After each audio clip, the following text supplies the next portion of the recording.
Assalamualaikum warahmatullahi wabarakatuh.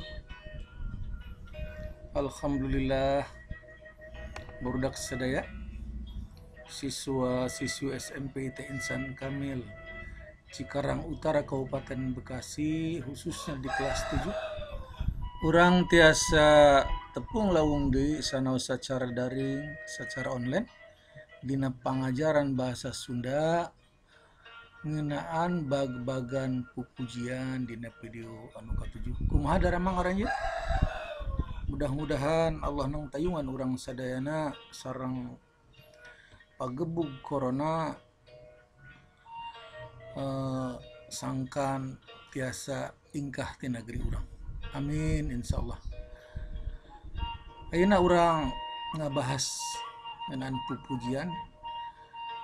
Jadi tingkesanana ringkasan gitu ya. Abdi guru anjeun hapilan hapi anu bade ngabimbing anjeun dina pangajaran bahasa Sunda. Ieu mangga dibuka eta buku paket bahasa Sunda dina bab pupujian. Mangga dina kaca 38 halaman 39 ya.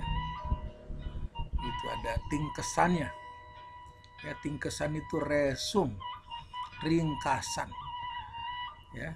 Jadi ringkasan dari bab pupujian ini saya akan jelaskan kembali agar bisa lebih mencerahkan ya. Salah sahiji karya sastra Sunda dina wangun ugeran. Jadi pupujian itu salah satu karya sastra di dalam bentuk ugeran. Ugeran itu yang dibatasi, jadi ada aturan-aturannya ya. Nah, ini berbentuk puisi kalau di dalam bahasa Indonesia itu. Makanya pupujian itu terikat dengan aturan-aturan puisi gitu ya. Aturan puisi itu kan seperti ngang gitu ya, suku kata gitu ya, pada lisan atau baris dan seterusnya. Nah, ditilik tina wanguna jeung eusin dilihat dari bangunannya dan isinya. Pupujian teh eusina nyoko kana ajaran agama Islam. Pupujian itu isinya mengacu ya kepada ajaran agama Islam. Ya, itu mengacu karena apa? Karena sebenarnya itu nadoman itu nazom itu sebenarnya karya puisi itu kan dari Timur Tengah itu. Jadi nazom nadom gitu ya, yang ada di dalam buku kalian itu tentang pupujian kepada Rasulullah, kepada Kanjeng Nabi Muhammad, itu sebenarnya terjemahan dalam bahasa Sunda ya, dari versi aslinya itu dari kitab Al-Barzanji misalnya itu ya, yang menceritakan bagaimana Rasulullah dari mulai kandung sampai lahir sampai kemudian besar, yang sering dibacakan ya ketika ada acara maulid ya, kitab Al-Barzanji itu ya. Jadi orang misalnya salatullah salamullah itu ala tohar rasulillah dan seterusnya, itu kan dari kitab itu. Nah, di dalam bahasa Sunda diterjemahkan menjadi nadom Sunda, jadi pupujian ya, seperti Gusti Urang Sadayana Kanjeng Nabi anu mulia Muhammad jenenganana Arab Kuresnya bangsana, itu adalah terjemahan saja sebenarnya. Nah, kita lihat bagaimana ditilik tina wanguna pupujian teh kauger ya. Jadi dilihat dari bangunannya, pupujian itu terikat atau dibatasi oleh apa?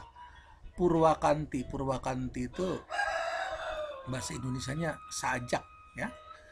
Jadi bersajak. Jadi ada kata-kata yang terdengar sama ya, di ujung umpamanya gitu kan. Kalau dalam pantun itu misalnya apa, dalam pantun Melayu itu ya, saya contohkan misalnya di sini kosong, di sana kosong, tak ada batang tembakau, bukan saya berkata bohong, ada katak memikul kerbau. Itu kan bersajak kedengarannya, jadi indah. Nah, itulah dalam bahasa Sunda disebut purwakanti, jadi bersajak kata-katanya itu ya. Ya, pisang emas dibawa berlayar gitu. Utang emas boleh dibayar, gitu kan? Masak sebiji di atas peti, ya. Pisang emas di bawah berayar, masak sebiji di atas peti. Utang emas boleh dibayar, utang budi dibawa mati. Itu contoh ya. Gitu. Jadi bersajak. Kalau ada sumur di ladang, boleh kita menumpang mandi. Kalau ada umur panjang, boleh kita berjumpa lagi. Ya. Jadi bersajak, nah itu purwakanti itu dalam bahasa Sunda ya, gitu kan? Gusti urang anu mulia Muhammad jenenganana Arab Quraisy bangsana, itu kan. Kemudian terikat oleh apa? Dibatasi oleh jumlah engang, suku kata. Ya, dina unggal pada lisan pada tiap baris, tiap jajar ya. Jadi kalau satu bait ada 4 jajar atau 4 pada lisan, nah itu ada jumlah engangnya ya. Katakanlah 8 bahwa itu ya. Kalau lebih dari itu kan tidak indah lagi, tidak purwakantinya itu sajaknya tidak terdengar indah. Kemudian terikat oleh dibatasi oleh jumlah pada lisan pada dina unggal pada. Jadi terikat oleh jumlah baris, jumlah pada lisan. Dina unggal pada itu artinya wa'id ya. Jadi satu pada itu kan opat pada lisan. Nah itu. Jadi pada lisannya kudu opat ya. Itu diantaranya. Kemudian ngagelendangkeun pupujian disebut nadoman. Ini seperti saya sebut tadi dari bahasa Arab nazom. Nazom itu kan karya puisi sebenarnya ya. Jadi kalau kita belajar ilmu bahasa Arab itu ada nazom, alfiyah ya, yang ribuan bait itu ya, yang harus dihafal oleh santri itu agar belajar bahasa Arabnya ya menjadi mahir gitu. Alfiyah Malik gitu ya. Jadi dalam bahasa Sunda nadoman itu sebenarnya apa? Tadi kan asalnya saya katakanlah dia riwayat Rasulullah dari kitab Al-Barzanji. Kan di dalam kitab Al-Barzanji itu dibentuk dalam bentuk nazom, dalam bentuk karya sastra puisi. Ya. Itu. Jadi salatullah salamullah ala taha rasulillah itu bentuk nazomnya seperti itu aslinya. Ya. Kemudian dimodifikasi dalam bahasa Sunda menjadi pupujian bahasa Sunda ya. Gitu kan, Gusti urang anu mulia Muhammad jenenganana Arab gitu menjadi dirubah, tapi orang Sunda tetap ngomongnya nadoman ketika melantunkan puji-pujian yang sudah dirubah dalam bahasa Sunda. Jadi kalau sholawatan di musola di masjid itu sebenarnya terkategori nadoman sebenarnya ya. Gitu. Misalnya itu kan Rabbana ya Rabbana zalamna anfusana gitu kan. Itu nadoman sebenarnya ya. Kemudian pupujian digalendengkeun di masjid atau madrasah samemeh adan. Pupujian itu digalendengkeun itu artinya dihaleuangkeun ya, dikumandangkan, dinyanyikan di masjid atau madrasah samemeh sebelum adan. Jadi orang Sunda nggak bilang azan. Jadi kalau ngomong orang Sunda adan gitu ya. Adan sholat. Jadi itu bahasa Sunda ya. Kalau aslinya kan azan gitu kan dari bahasa Arab ya.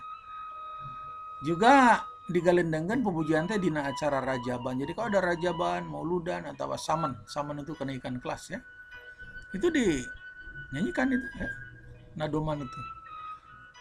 Kalau mau pakai asli berarti dilihat Cabar janjinya ya, kalau pakai yang bahasa Sunda buka nadoman bahasa Sunda ya.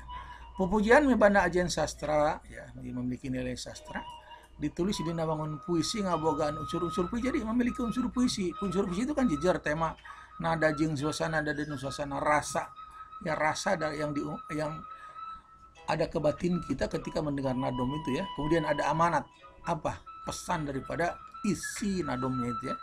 Kemudian rumpaka disusun pakai purwakarti. Jadi rumpaka itu redaksinya seperti saya tadi, kalimatnya dibuat dengan purwakanti dengan bersajak ya, sehingga indah. Ya, pernah purwakanti ayat 2. Jadi kedudukan purwakanti itu ada 2. Jadi bersajak itu dalam bahasa Sunda ada dua. Aya nu ngajajar ka gigir, jadi berbaris ke samping. Ka gigir-gigir itu samping, terus sama. Ya. Jadi saruana atau apa dekatnya suara, jadi samanya suara atau dekatnya suara yang ngajajar. Ngajajar itu berderet ke samping, dina sapada lisan di dalam satu baris, di dalam satu jajaran, disebutnya Purwakarti rantaian. Jadi ngarantai, kagigir, ngajajar kagigir dalam satu baris kalimat sebagai bagian dari satu pada, dari satu bait. Kemudian yang kedua, Purwakarti runtuyan. Jadi kalau tadi ngajajar kagigir yang rantaian, kalau runtuyan itu ya ngaruntuy ke handap. Ya, jadi ke bawah. Jadi saruana atau apa dekatnya suara, jadi sama atau dekatnya suara, nu ngaruntuy ke handap, ya, yang berderet ke bawah. Tur biasana dan biasanya aya ditungtung ungkara pada lisan. Jadi biasanya ada di ujung kalimat baris ya. Jadi yang dicari sebenarnya persamaan ujungnya saja, tapi ke bawah suaranya. Ya, jadi ngeruntuy AABB.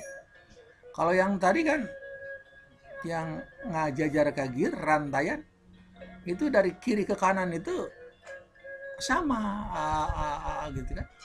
Kalau yang runtuyan tidak ke kiri ke kanan tidak mesti sama, yang penting ujungnya sama. Sama dengan yang di mana? Nanti sama dengan yang di bawahnya gitu. Ya. Baris ke satu ujungnya A. Ya. Keduanya A.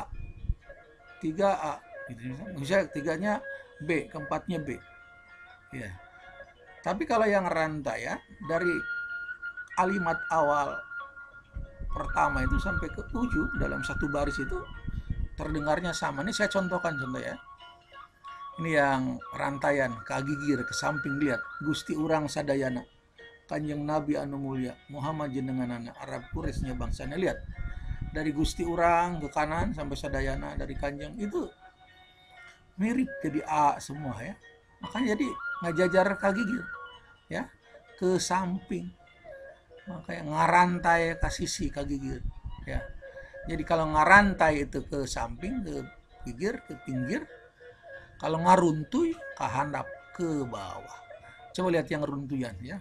Ini kalau yang rantaian polanya kan A jadi suaranya ya.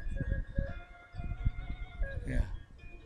Lihat kalau yang runtuyan ke bawah, yang penting ujungnya saja. Sumoreang pantrang mulang bangsa laksana. Itu yang penting. Ujungnya saja ya. Ya, yang penting sama dengan di mana? Dengan di atasnya ya. Jadi ini mungkin agak susah membedakan ya. Jadi Purwakarti runtuyan AABB ngudag sasuran kecap bina tungtung pada lisan. Jadi mengejar persamaan suara kata pada ujung jajaran, pada ujung pada lisan, pada ujung kalimat, pada tiap pada tiap bait ya. Itu. Saya kira itu sebagai video kita kali ini. Mudah-mudahan ringkasan ini, resume ini bisa membuat kalian lebih tercerahkan ya. Dan ini video saya terakhir pada bab pujian ya. Nanti kita akan melangkah ke bab baru pada video berikutnya ya. Itu. Mangga kasadayana ya dikantung. Kurang ucapkan hamdalah alhamdulillahirabbil alamin. Assalamualaikum warahmatullahi wabarakatuh.